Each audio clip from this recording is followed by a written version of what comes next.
अरे ज्या घरात शॉपिंगला नेल्यावर घरात सुख नांदत असेल, बायको सुखी नांदत असेल, ते विकत आणलेलं सुख आहे.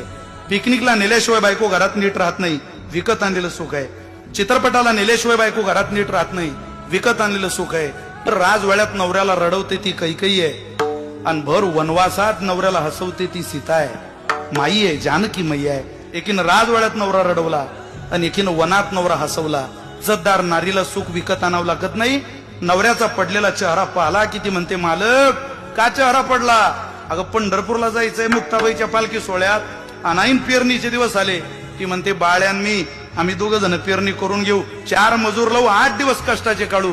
पण तुमची जर मुक्ताबाई बरोबर चालण्याची इच्छा असेल तर तुम्ही घरी राहू नका, पांडुरंगाकडे जा. मालक 2-4 दिवस कष्टाचे जातील, पण अख्खं वर्ष त्याच पांडुरंगाच्या कृपेनं सुखी जाणार आहे.